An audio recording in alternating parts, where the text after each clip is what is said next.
Hello students, welcome to law excellence IAS academy. రీసెంట్గా Mullah Periyar dam న్యూస్లో ఉంది. ఎందుకని న్యూస్లో ఉంది? అసలు ముల్లా పెరియార్ డ్యామ్ అన్నటువంటిది ఎక్కడ ఉంది? పెరియార్ రివర్ అన్నటువంటిది ఎక్కడ ఉంది? Inter state river water disputes act అన్నటువంటిది దీనికి ఎలా రిలేట్ అయ్యింది? సో ఇవన్నీ కూడా మనకి ఎగ్జామ్ పాయింట్ ఆఫ్ వ్యూలో ఇంపార్టెంట్. వాటి గురించి ఇవాళ మనం తెలుసుకుందాం. ఫస్ట్ ఆఫ్ ఆల్ ఇక్కడ చూడండి, ఇది ముల్లా పెరియార్ డ్యామ్ అన్నటువంటిది అనమాట. చాలా ఓల్డ్ బిల్డింగ్, దాదాపు 126 సంవత్సరాల వయసు కలిగినటువంటి బిల్డింగ్ ఇదనమాట. మరి ఇక్కడ ఇప్పుడు ఏమైంది అంటే, తమిళనాడు ప్రభుత్వం కేరళని సుప్రీంకోర్టులో అక్యూజ్ చేసింది. ఏమని? ఇదిగో కేరళ ప్రభుత్వం మేము డ్యామ్ సేఫ్టీకి సంబంధించిన రిపేర్ వర్క్స్ చేసుకుందామంటే అది డిలే చేస్తోంది, మమ్మల్ని అబ్స్ట్రక్ట్ చేస్తోంది అన్నట్టుగా చెప్పిందనమాట. కానీ ఇక్కడ గమనించాలి, 2021లోనే కేరళ ప్రభుత్వం సుప్రీంకోర్టుకి వెళ్ళింది. ఏమని? ఇదిగో ఈ ముల్లా పెరియార్ డ్యామ్ సేఫ్టీ అన్నటువంటిది చాలా ప్రమాదంలో ఉంది, కాబట్టి ఈ డ్యామ్ని కూల్చేసి మళ్ళీ కొత్త డ్యామ్ని నిర్మించాలి అన్నట్టుగా చెప్పిందనమాట. సో ఈ నేపథ్యంలో మనకి ముల్లా పెరియార్ డ్యామ్ గురించి తెలియాలి. ముల్లా పెరియార్ డ్యామ్, ఈ ముల్లా పెరియార్ డ్యామ్ అన్నటువంటిది రెండు రివర్స్ యొక్క కన్ఫ్లుయెన్స్లో ఉందన్నమాట. అంటే రెండు రివర్స్ యొక్క కలయిక దగ్గర ఈ డ్యామ్ని నిర్మించారు. అవి ఏంటి అంటే, ఒకటి వచ్చేసరికి ముల్లయార్ అన్నటువంటి రివర్. ముల్లయార్ రివర్ ఇది పెరియార్ రివర్కి ట్రిబ్యూటరీ అన్నమాట. అలాగే పెరియార్ రివర్. సో ఈ రెండు నదుల యొక్క కన్ఫ్లుయెన్స్ దగ్గర ఈ యొక్క ముల్లా పెరియార్ డ్యామ్ని నిర్మించడం జరిగింది. మరి దీని లొకేషన్ ఎక్కడ అంటే కేరళలో దీని లొకేషన్ అన్నటువంటిది ఉంది. కానీ దీనిని ఆపరేట్ చేసేటటువంటిది, అంటే ఈ డ్యామ్ యొక్క ఆపరేషన్ అలాగే మెయింటెనెన్స్, ఇవి రెండు ఎవరు చూసుకుంటారు? మరి కేరళనేనా అంటే కాదు, తమిళనాడు అన్నటువంటిది వీటికి సంబంధించి చూసుకుంటుంది. మరి అదేంటి, డ్యామ్ ఉండేది కేరళలో ఉన్నటువంటి రివర్స్ మీద దీన్ని కట్టారు, మరి దీని యొక్క ఆపరేషన్ మరియు మెయింటెనెన్స్ మాత్రం తమిళనాడు ఎందుకు చూసుకుంటుంది అంటే, మనకి బ్రిటిష్ వాళ్ళు ఉన్నప్పుడు ఏమైంది అంటే 999 సంవత్సరాల లీజ్కి ఇవ్వటం జరిగింది. ఎవరికి? తమిళనాడుకి. మెయింటెనెన్స్ మీరు చేయండి అన్నట్టుగా. మరి దాని ప్రకారం తమిళనాడే దీని మెయింటెనెన్స్ని చేస్తోందన్నమాట. మరి ఈ నేపథ్యంలో పెరియార్ రివర్ గురించి మనకు తెలియాలి. ఇదిగో ఇక్కడ చూడండి, ముల్లా పెరియార్ డ్యామ్ అన్నటువంటిది ఇక్కడ ఉంది. పెరియార్ టైగర్ రిజర్వ్ ఆ పరిధిలోనే ఇది ఉందన్నమాట. సో ఇప్పుడు మనకి పెరియార్ రివర్ అన్నటువంటిది ఎక్కడ ఉంది అనేసి మనం చూస్తే, ఇందాకే చెప్పుకున్నాము ఇది కేరళలో ఉంది. మనం గమనిస్తే కేరళలో లాంగెస్ట్ రివర్ వచ్చేసరికి పెరియార్ రివరే. మొత్తం 244 కిలోమీటర్ల పొడవైనటువంటి నది ఇది. మరి ఇది ఎక్కడ ఆరిజిన్ అంటే, దీని పుట్టుక ఎక్కడ అంటే శివగిరి హిల్స్ అన్నటువంటిది ఎక్కడ ఉంది? వెస్టర్న్ ఘాట్స్లో ఉందన్నమాట. ఈ వెస్టర్న్ ఘాట్స్లో ఉన్నటువంటి శివగిరి హిల్స్ నుంచి ఈ నది అన్నటువంటిది పుట్టింది. లైఫ్ లైన్ ఆఫ్ కేరళ అని కూడా ఈ నదిని మనం పిలుస్తాము. మరి ఈ నది గురించి మనకి తెలిసింది, ఈ డ్యామ్ గురించి మనకి తెలిసింది. మరి ఇప్పుడు తమిళనాడుకు కేరళకి మధ్య కదా ఈ డిస్ప్యూట్ జరుగుతోంది. మరి ఆ నేపథ్యంలో మనకి inter state river water disputes గురించి తెలియాలి.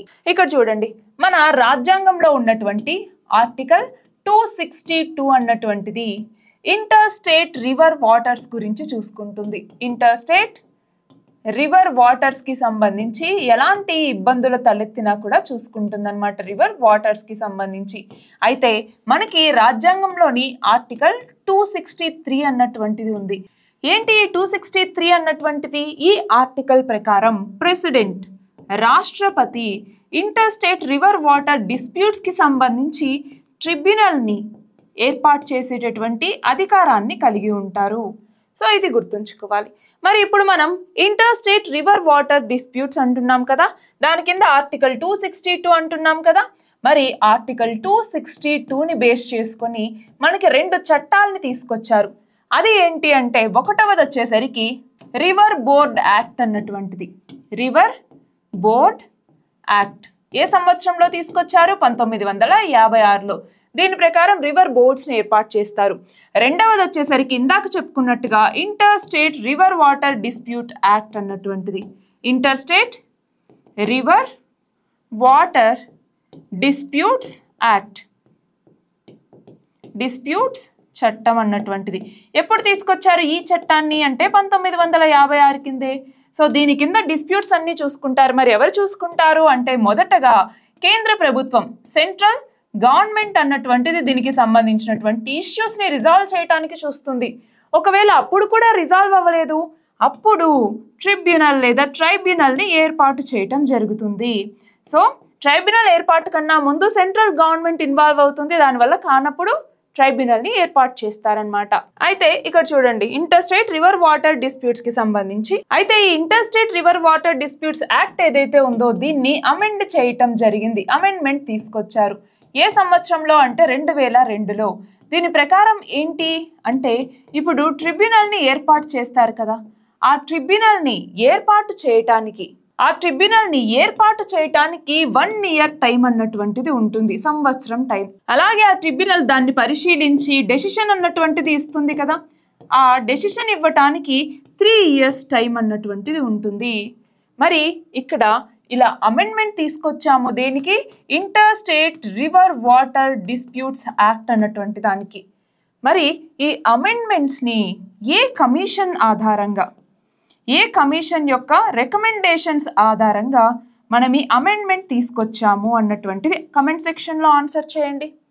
సో ఇవాళ మనం ఏం చూసాము, ఒకటి ముల్లా పెరియార్ డ్యామ్కి సంబంధించి ఇష్యూస్ అన్నటువంటివి ఉన్నాయి.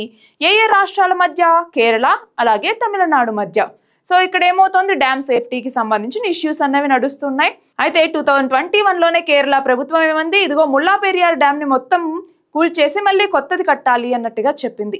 సో ఈ నేపథ్యంలో మనం ముల్లా పెరియార్ డ్యామ్ గురించి చూసాము, పెరియార్ రివర్ గురించి చూసాము, inter state river water disputes act అన్నటువంటి దాని కింద కూడా చూసాం. సో మనం ఇందాక చెప్పుకున్నట్టుగా ఈ రివర్ వాటర్ డిస్ప్యూట్స్ వచ్చినప్పుడు ట్రిబ్యునల్స్ ఏర్పాటు చేస్తామన్నాం. For example Krishna river water tribunal అన్నటువంటిది, అలాగే బియాస్ రావికి సంబంధించిన ట్రిబ్యునల్ అన్నటువంటిది ఉంది, వంశధారకి సంబంధించిన ట్రిబ్యునల్ అన్నటువంటిది ఉంది.